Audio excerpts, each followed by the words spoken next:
everyone, and welcome to the TAS Morning Show. Our esteemed guest for today is an educator, a scholar, a writer, and a national level award winner. Her commitment to various fields is commendable, and today our guest, Dr. Mythili Kolluru, is here to talk about her book, Perspectives on Leadership, a Knowledge Oman story. So, welcome to the show, Dr. Mythili Kolluru. I'm glad to have you here. Thank you so much, Flora. It's a pleasure to be on your show. Thank you so much. Well, actually, I'm curious to know about you in general. Tell us a little bit about yourself. Like you said, Dr. Mythili Kolluru, it's my name, and I'm an assistant professor. Mainly, I love to teach. So, by profession, I'm a professor, and I have a passion also, which is painting. And I believe that my main commitment is towards my family. So I always say that I'm a professor by profession, an artist by passion, and a mother and wife 24 by 7. Wow, that's so well said. Yeah, that's Thank you, nice. thank you. Amazing. So, well, since we are here today to talk about the book, Yes. right? So, could you tell us a little bit about this book? Sure, definitely. Yeah. This book, which is Leadership Perspectives, a story of Knowledge Oman, is written by me, and it's a journey that talks about how Knowledge Oman came about from the very humble beginning in 2008 to 2024. So, what motivated you actually to write this book? Actually, it's an interesting story. Like I said, I'm very passionate about giving also, just like I'm passionate about my art. And when we came to Oman, I was working in UTAS, in Ibra. And I always wanted to give back to society. And I remember reading snippets of information on Knowledge Oman and what they're doing. And they had this program back then. It was called Knowledge Ambassador. And I wanted to, join that program somehow or the other. But we lived in Ibra and they were in Muscat. So it was not possible for me to contribute. And I used to keep following them. I used to talk at home and tell my husband I want to do something. And this used to go on. And over the years when we moved here, that was when suddenly things changed. And it was not me. All the credit for whatever the book or I have done, including Tariq keeps saying that, it goes to my husband Sham Kumar. Because he met him at comics, the comics that takes place. And he saw Tariq on the screen and he said, wait a minute, this is the person my wife is talking about. And then after the meeting, he in fact called me in between. He said, is this the same person? I said, I don't think such a big person is going to speak to us, so let it be. But he tried to contact him and Tariq was so open. And the next, we were having a meeting at Grand Mall and that's it. He said, you're on board. Wow. And from 2018, I was part of KO. That's how I joined.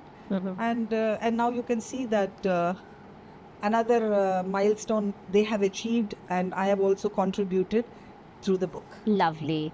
So, tell me about the journey of publication. What was the process of getting this book out there? Okay. The whole story started, like I told you, in 2018, and I started working for KO. It was mostly my specialization is strategy. At the College of Banking and Financial Studies, I'm an assistant professor in the marketing and management department. I teach strategy, international business. So I always want to contribute because I also do strategy consulting. So after I worked a little on strategy for KO, then I went into communications. And I used to write and then help with the webinars and other aspects. And then I got an idea that because I'm a researcher, I approached Tariq and said, can I do like a case study? I wanted to write a case study so students and everybody can benefit. And then when we started discussing, we realized that there is a lot to write. There's a lot to talk about KO, which you cannot, pocket it up into just a research paper. And then suddenly we got the idea that why don't we write a book? And then when you look at everybody, they see you, why did you write a book? It's not like I have written a book. This is my first book. And I was also quite apprehensive. But then it started like that. So in 2021, we started the journey of writing with lots of gaps and discussions, a lot of brainstorming sessions. And the whole process of writing a story about an organization, it involves a lot of interviewing. So I had to spend a lot of time interviewing the members, thinking how to structure the book. And book writing is one aspect, then the reviewing, then discussing with each and everyone, like the cover page, what is it going to be, getting it. Because KO is a very inclusive organization. It's not that only one person decides. Everyone has their say, there's an equal voice, and there's a huge diverse audience. Means members are there from Africa, from India, other parts of the world also. So we all get together. So you will be having a lot of discussions when there's diversity, but it's all positive. Right. And so that's how the book came about. Then publication, and like you see, it finally started. I can't say finished. Now the journey of talking about the book has just started from yesterday, since it's been published. Lovely, lovely. So tell me about the book, which has been the most difficult aspect, like writing the book or publication. What has been difficult, okay? And what was the most challenging part in the book when you were writing, right? Which was the most challenging chapter or part in the book that, you would like to share? Writing and publishing are two different ball games, Yes. but it's part of the journey, and they both are equally challenging. But writing, I think, is a little more difficult, because you really have to, when you see somebody's book and when you see the words or when you look at the chapters, it's the person you're actually seeing, because you've taken that effort to write something. And in research, and when we talk about book writing or research writing, we are very ruthless, in the sense when we first start writing, it will be very voluminous, very huge. And then we just weed out all the words which are not necessary. So writing a good book or a good research paper is like the words must dance on the paper. You must get that beautiful feeling.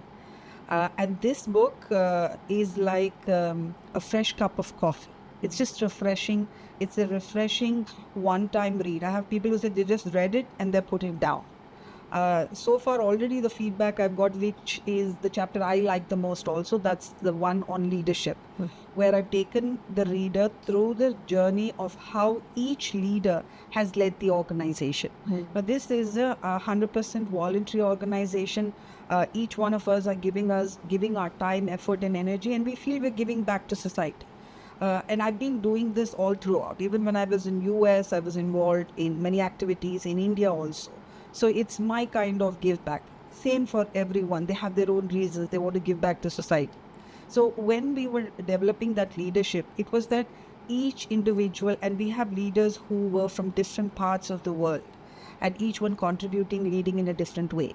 So writing that chapter was also sensitive, because we had to depict the leader's style and ensure that they are comfortable with it. So there was a lot of back and forth with each leader, making sure, and I don't want to lose the essence and write too flowery. I need to write the challenges. I need to make them feel comfortable about the issues that they had and how they solved it with this team. So that was the tough chapter, and that is the chapter that everybody's saying it's really good, because at the end of the leadership, I wanted the reader to take home something. Suppose you, for example, are inspired, you like the story, and always you had something at the back of your mind, you want to do something for society.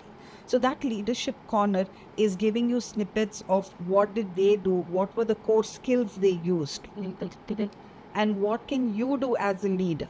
So because leadership is the main aspect for driving, because the team, of course, is the main when we say, but the team performance is based on the leader, because they have the power. Yeah. So here Tariq doesn't hold the power. Balkis, who is the president, doesn't hold the power, but they hold the responsibility, and they just share the power, and they're always there to support us. So that's the best part about KO, and Right. that's the chapter which I've already received feedback. Right. So that's really, it's the best chapter. It was also the challenging chapter Nice. at the same time. So I think that's the chapter I need to read first after our interview, because I'm now curious to see what exactly is there in that chapter. Amazing. All right. So tell me, what is your favorite part about KO, like Knowledge Oman? What do you like about Knowledge Oman? The inclusivity and the freedom to express.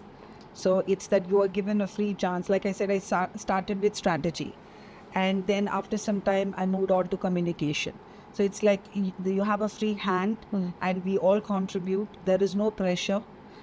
But of course, when we commit to a certain work or a task, we do perform.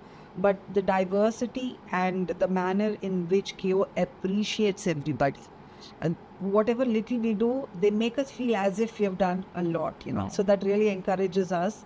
And that's the best book. Great. So, what fuels your passion for writing? I just love to write. It's when I see a white piece of paper, I will write or I will draw. Right. And last but not the least, what do you expect your readers to achieve after reading this book? Okay. Like I said, this is a very refreshing book. It's like a cup of coffee. You will enjoy the read, and you will probably should finish it in one sitting because it's not too long. And the main thing is that you will see that we can give back to society, and we can give back without thinking. Generally, as humans, we tend to see that I want to do or I will do something for society when I become XYZ, when I become that CEO, when I have lots of money. So giving back to society is not about that. Whatever little we have, for example, we are giving KO our time, our expertise and energies. And that's it. So you can give back to society in different ways.